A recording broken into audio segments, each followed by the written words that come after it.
Hello everyone, welcome to read street. तो यार काफ़ी टाइम से आप एफएमएस के फॉर्म्स का वेट कर रहे थे। काफ़ी लोग ये कह रहे थे कि यार कहीं ये फॉर्म चला तो नहीं गया, हमने मिस तो नहीं कर दिया है। एंड इवेंचुअली ये कॉलेज के फॉर्म्स जो है वो आउट हो चुके हैं। काफ़ी सारी इंपॉर्टेंट चीज़ें हैं जो इस कॉलेज रिलेटेड आपको पता होने चाहिए। आरओआई रिलेटेड ऑब्वियसली आपको पता है, सबको फीस कम है, पैकेजेस बहुत अच्छे हैं, बट सिलेक्शन क्राइटेरिया के बारे में भी कुछ चीज़ों का पता होना ज़रूरी है। अदरवाइज़ आपको पता नहीं चलेगा कि मुझे फॉर्म इसका एक्चुअल में भरना भी चाहिए या नहीं। अगर फॉर्म फीस की बात करें, 1000 फॉर्म फीस है। अगर कैटेगरी स्टूडेंट्स की बात करें, 350 रुपीज़ उनके लिए फॉर्म फीस है।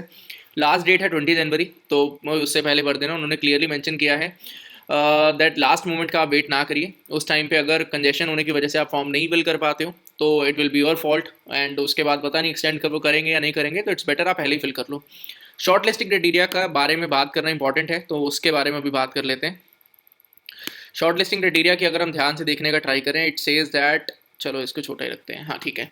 It says that to ensure diversity, चलो मोटा मोटी मैं बात बता देता हूँ अंदर की बात क्या है, कि जेंडर डाइवर्सिटी को भी इंश्योर करना है, साथ ही साथ अकेडमिक डिसिप्लिन को भी ध्यान में रखते हुए उन्होंने क्या किया है, VARC में वेटेज विल भी 40%। जो भी आप स्कोर किए हो कैट्स में, उसका वेटेज होगा 40%। अगर मैं बात करूँ DLR का, 30% weightage will be given.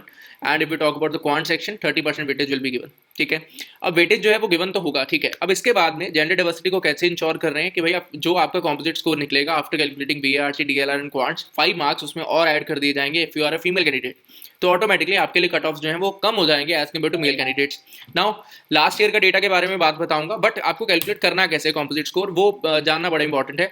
Composite score calculate करने के लिए आपको, जैसे 40% वेटेज है VARC स्कोर में, तो आपको क्या करना है, 40 इनटू जितने आपने मार्क्स स्कोर किए हैं, जो आपका स्केल्ड स्कोर आया है VARC सेक्शन में, उसके साथ मल्टीप्लाई करना है, डिवाइड कर देना है नंबर ऑफ क्वेश्चंस इनटू 3। अब जैसे VARC में अपने पास में 24 क्वेश्चंस है, तो इनटू 3 हो जाएगा वो, और 72 वैल्यू आ जाएगा डिनोमिनेटर में, प्लस देन 30 इनटू LRDA में जितना आपने स्केल्ड स्कोर किया, देन डिवाइडेड बाय LRDA में 20 क्वेश्चन है, डिवाइडेड बाय 60। इस तरह से आप क्वांट्स के लिए भी कैलकुलेट करोगे और उनको ऐड कर दोगे, वैल्यू आ जाएगी। ठीक है, अब उन वैल्यूज के साथ में लास्ट ईयर का सिनेरियो क्या रहा है वो मैं आपको दिखा देता हूँ। लास्ट ईयर के अगर हम सिनेरियो की बात करें, जनरल के लिए 101 सीट्स हैं। Number of short listed candidates जो थे वो 707 थे। कॉम्पोजिट स्कोर जो था दैट वाज 53.851, जहां से कॉल्स आने स्टार्ट हुए थे। Similarly, if we talk about ST candidate, that was 32.452. Similarly, ST के लिए 24.257. Then different जो कैटेगरीज हैं आप चेक कर सकते हो आपके लिए कौन सा लाई कर रहा है, एंड अकॉर्डिंगली आप उसको फिल कर सकते हो। ठीक है, एक चीज़ मैं यहाँ पे जरूर ऐड करना चाहूँगा, कॉम्पोजिट स्कोर जो है वो लास्ट ईयर थे कम जाएंगे। क्यों? क्योंकि लास्ट ईयर पे जिस स्कोर पे 99 परसेंटाइल बन रहे थे और इस ईयर पे जिस स्कोर पे 99 परसेंटाइल बन रहे हैं, उसमें काफ़ी डिफरेंस है। इस ईयर काफ़ी कम स्कोर पे 99 परसेंटाइल बना है, तो ऑटोमेटिकली कॉम्पोजिट स्कोर जो है वो थोड़ा थोड़ा गिरेंगे। तो अगर इस कॉम्पोजिट स्कोर से थोड़ा नीचे की रेंज में भी हो आप और आप चांस लेना चाहते हो, तो डेफिनेटली आपको चांस लेना चाहिए।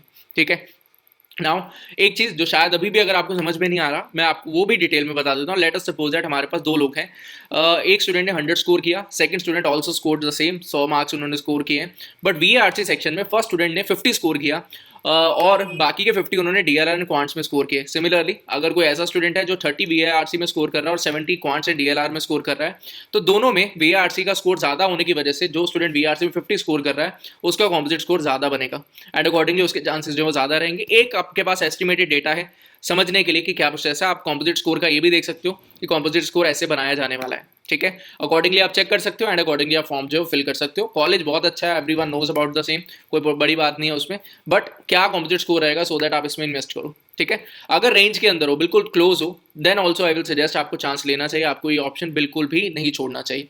ऑल द बेस्ट, होपफुली आप इस कॉलेज का फॉर्म भरोगे एंड आपको कॉल्स आएंगे एंड आप उनको कन्वर्जन करोगे। ठीक है, अब उसके साथ साथ में सिलेक्शन क्राइटेरिया की अगर मैं बात कर दूं, वेटेज कैट 2022 स्कोर को 50% है, और 10th स्कोर में थोड़ा सा डिफरेंट है भाई, 10% वेटेज है, जिसमें से अगर आपका 60 to 75 की रेंज में स्कोर होगा 5 पॉइंट्स मिलेंगे, और अगर 75 प्लस में हो तो आपको 5 मिलेंगे, total 10। Similarly for 12th, similarly for discussion on statement of purpose, तो भैया SOP बहुत ज़्यादा इंपॉर्टेंट है, उसके ऊपर डिस्कशन होगा। अगर आपका SOP अच्छा है, उस पर डिस्कशन किया जाएगा एंड अकॉर्डिंगली आपको पॉइंट्स मिलेंगे।